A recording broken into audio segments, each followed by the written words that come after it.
अस्सलाम वालेकुम dear students. कल हमने पढ़ा था प्री ऑपरेटिव प्रिपरेशन।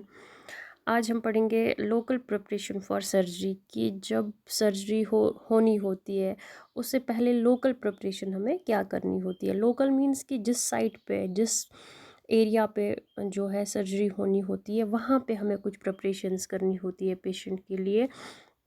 तो वो प्रिपरेशंस क्या है? The hairs on part to be operated on are shaved except the face in case of women and children. तो सबसे पहले हमें क्या करना होता है? हमें पहले ऑब्ज़र्व करना होता है प्लस एसेस करना होता है कि कौन से एरिया में जो है पेशेंट की सर्जरी होने वाली है। तो वो एरिया हमें शेव्ड करना होता है, वहाँ से जो हेयर्स वगैरह है वो रिमूव करने होते हैं। बट इन केस अगर वुमेन है या चिल्ड्रन है, अगर उनके फेस पे कहीं सर्जरी हो रही है, चेहरे पे किसी पार्ट में सर्जरी हो रही है, तो वहाँ पे हमें ये प्रोसीजर नहीं करना है, वहाँ से हमें रिमूव हेयर्स नहीं करने हैं।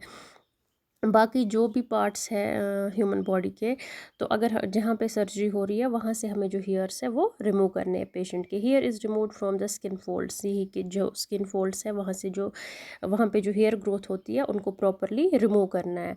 Cutting the skin is avoided, but वैसे करना है हेयर्स जो है रिमूव वैसे करने हैं कि स्किन में कोई कट्स नहीं लगने चाहिए, क्योंकि अगर वहाँ पे कट लग गया तो इन्फेक्शन होने का चांस होता है वहाँ पे।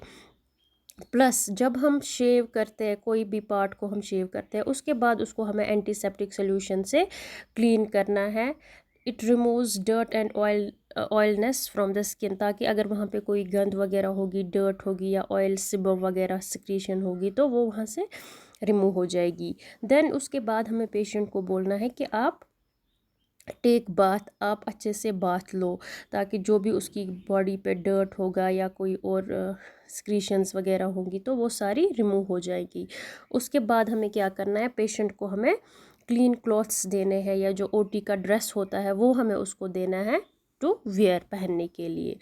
तो ये local preparations for the surgery है कि जो पेशेंट है उसको हमें कैसे लोकली तैयार करना है सर्जरी के लिए। Then preparations before sending the patient to the operation theatre. अभी तक जो है पेशेंट बाहर ही होता है, अभी तक हमने उसको ऑपरेशन थिएटर में नहीं भेजा होता है। फिर जब हम उसको भेजते हैं देन उस टाइम पे हमें क्या करना है? The patient is given long gown to wear which opens on the back. Patient को हमें एक लॉन्ग गाउन देना है जो कि पीछे वाली साइड से खुलता है, ताकि सर्जरी के टाइम पे हमें प्रॉब्लम ना हो जाए। The patient is given long socks to wear so that he or she does not feel embarrassed, और उसको हमें लॉन्ग सॉक्स देने हैं ताकि उसको एम्बेरसमेंट फील ना हो। Lipsticks and nail polish are removed. This is the important because the anesthesia has denoted pallor and cyanosis which will not be seen in the presence of colors. अगर patient को कोई colour लगा है, जैसे females जो है lipstick का use करती है, नेल पॉलिश का यूज़ करती है, तो वो सारा कुछ हमें रिमूव करना है, क्योंकि हमें जब हम एनेस्थीसिया देते हैं तो उस टाइम पे हमें साइनोसिस मींस कि ऑक्सीजन लेवल कितनी है, एब्सेंस ऑफ ऑक्सीजन की डेफिशिएंसी तो नहीं हो रही है पेशेंट को, या शॉर्टनेस ऑफ ब्रेथ तो नहीं हो रही है, या पेलर कलर कैसा है पेशेंट का, तो वो हमें पता चलता है। पेशेंट के नेल्स हम देखते हैं कि ब्लड सर्कुलेशन जो है प्रॉपर है या नहीं, या लिप्स का हम कलर देखते हैं चेंज तो नहीं हुआ, क्योंकि साइनोसिस में क्या होता है, जब ऑक्सीजन की लेवल कम हो जाती है तो जो हमारे ये लिप्स है इनका कलर ब्लूविश हो जाता है, तो हमें पता चलता है, ये एक इंडिकेशन होती है साइनोसिस की। तो ये चेक करने के लिए कि पेशेंट जो है पेलर उसका कलर तो नहीं पड़ रहा है या साइनोसिस मत हो रहा है, तो इसके लिए जो है अगर कोई कलर प्रेजेंट होगा, यही लिपस्टिक वगैरह या नेल पॉलिश वगैरह, वो हमें पहले ही रिमूव करना है पेशेंट के बॉडी से। Then the head is covered with a triangular bandage or a cap so that all hairs are covered. उसके बाद क्या है, जो हेड होता है पेशेंट का उसको हमें एक ट्रायंगुलर बैंडेज होता है ओटी में, वो हमें उससे कवर करना है उसका हेड, या सिंपली कैप हमें उसको लगानी है, जो ओटी कैप होती है, सर्जिकल कैप होती है, वो हमें पेशेंट को हेड पे लगानी है ताकि जो उसके बाल है वो सारे कवर रहे। Then dentures are remove. Dentures होते हैं जो आर्टिफिशियल टीथ्स लगे होते हैं किसी किसी में, तो वो हमें रिमूव करने हैं उस at the time of surgery, dentures हमें रिमूव करने हैं। स्पेस्टिकल्स और कॉन्टैक्ट लेंसेज आर रिमूव्ड। अगर कोई सन स्पेस्टिकल्स किसी को लगे हैं या आर्टिफिशियल लेंसेज कभी कभार किसी को लगे होते हैं, तो वो सब भी हमें before sending the patient to the OT वो हमें रिमूव करना है। All ornaments including wrist watch, bangles extra are removed. अगर किसी को रिस्ट वॉच लगी होती है या फीमेल्स को बैंगल्स अक्सर लगे होते हैं, तो वो भी हमें ओटी में जाने से पहले रिमूव करने हैं, वो भी हमें उनके रिलेटिव्स को हैंड ओवर करने हैं। Then a label is tied around the wrist of the patient giving the following information. फिर एक लेबल जो है हमें पेशेंट के रिस्ट पे लगाना होता है, उस पर हमें कुछ चीज़ें लिखनी है, like name of the patient, patient का नाम क्या है, इंडोर नंबर, किस वार्ड में ये एडमिट हुआ है, प्लस उसका बेड नंबर, डॉक्टर्स नेम, कौन सा कंसर्न डॉक्टर है इस पेशेंट का, वार्ड कौन सा है वो हमें लिखना है। डायग्नोसिस मींस कि कौन सी डिज़ीज़ है पेशेंट में, कौन सी डिज़ीज़ डायग्नोज हुई है, डिटेक्ट हुई है, वो हमें लिखना है उसके उस बैंड पे। Then operation to be done, operation हुआ है कि नहीं हुआ है, कब होगा, वो सारी डिटेल्स हमें लिखनी है।